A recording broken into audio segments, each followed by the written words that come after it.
comprendre.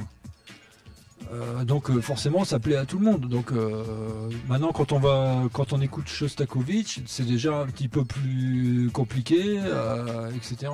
Donc après il faut voir un peu, il y a le côté technique, après il y a le côté un peu intellectuel, donc faut pas tout mélanger. Et ce que je trouve de bien justement dans la musique béarnaise, que j'utilise maintenant finalement dans mes cours, c'est que les chansons béarnaises sont un peu dans l'esprit irlandais, de la musique irlandaise. Donc c'est-à-dire quelque chose qui est facile à retenir, mais je dirais que c'est même, j'aurais peut-être pas le dire, parce que je vais mettre à dos tous les Celtiques, mais je pense que c'est, il y a un côté plus épuré. Je vais pas dire que c'est plus poétique que la musique celtique, parce que franchement en musique celtique il y a des trucs qui sont vraiment super géniaux, mais la musique celtique c'est des enchevêtrements de notes. D'ailleurs on le voit même dans leur ils fabriquent des petits objets avec ou des petits dessins avec des choses très enchevêtrées. Ça c'est un peu le style celtique. Par contre la musique béarnaise c'est toujours très très épuré. Ce sont des partitions toujours très simples. Et il y a une grande évocation dans des notes mais vraiment on ne peut plus simple. Et ça vraiment moi j'ai quelque part c'est un apprentissage même pour moi en tant qu'improvisateur de me dire voilà René Ladouce il a écrit 3 bricoles, là, comme ça, où on va trouver dans Tristel Oseille. Paf, on a 3-4 notes, vraiment très simples. Ou Jean Abadie, hein, quand il écrit La Voix du Vallon, n'importe quoi. Il écrit 3 notes, mais avec de la simplicité, mais la simplicité qu'il est lui dans la vie de tous les jours. C'est quelqu'un qui est pas compliqué, il est simple, il est sincère, il est honnête, c'est quelqu'un de bon, il adore la nature, c'est une bonne âme, et sa bonne âme transparaît dans sa musique.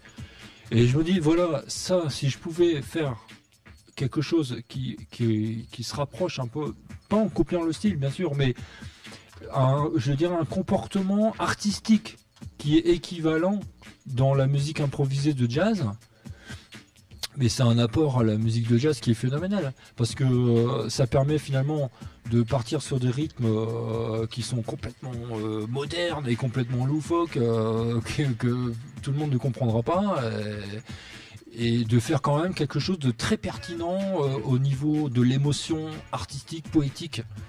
Et ça pour moi quand même, franchement moi je défends vraiment beaucoup la musique béarnaise. Je trouve qu'il y a vraiment, je trouve que c'est un peu injuste que tout le monde connaît l'Irlande parce que tout le monde connaît la musique irlandaise. On en voit tout le temps, dans tous les films. On peut voir des films n'importe quoi de l'époque du 18e, du 17e. Paf, ça y est, aussi sec, on entend toujours un petit air de violon musique irlandaise. Tout le monde connaît l'Irlande comme si c'était vraiment la référence. Alors que là, véritablement, dans le Béarn, il y a un patrimoine musical qui est au moins équivalent même en quantité. Bon, en qualité je parle pas parce que, enfin si, j'arrête pas d'en parler depuis tout à l'heure. En qualité, ah oui, ça je garantis que c'est vraiment formidable. En quantité il y en a aussi, parce que là je vois, on vient de finir le premier bouquin, donc on a sorti 200 partitions qui sont sur Freescore. À la moitié donc de Jean Abadie, hein, presque. Ouais, il y en a une trentaine je crois de gens. Ah pas plus, je crois qu'il y en avait plus. Non. Mais c'est déjà bien, hein. Et du coup, je sais plus ce que je voulais dire. Donc la moitié de la Disney Fou, c'est là. Non. Ah non. Non plus, ils viennent d'où là? Non, il y a beaucoup de musique traditionnelle et en fait, on a encore beaucoup en suspens là, des photos qu'on a pris de vieilles partitions. On en a au moins 1000 encore. Il y a de la ressource. Voilà, et c'est encore des mélodies différentes, donc on a encore au moins 1000 partitions là qui vont arriver là, donc on va mettre progressivement parce que c'est long à faire, hein, il faut recopier. Ouais. Alors oui, je voulais préciser justement que mon épouse passe son temps à recopier les partitions. Ça prend beaucoup de temps, ça, donc elle fait vraiment la gravure de musique. Donc sur la partition, j'écris toujours gravure de musique Marlene Matine, donc c'est son pseudo.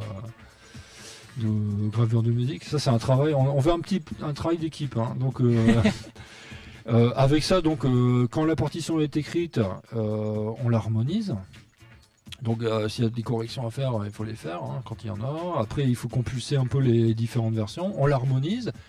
Après quand c'est harmonisé, on répète plusieurs fois, même peut-être plusieurs jours, voir si vraiment on comprend pas bien ou que le temps de mettre en place, parce qu'il y a des morceaux qui sont pas toujours faciles à mettre en place, comme par exemple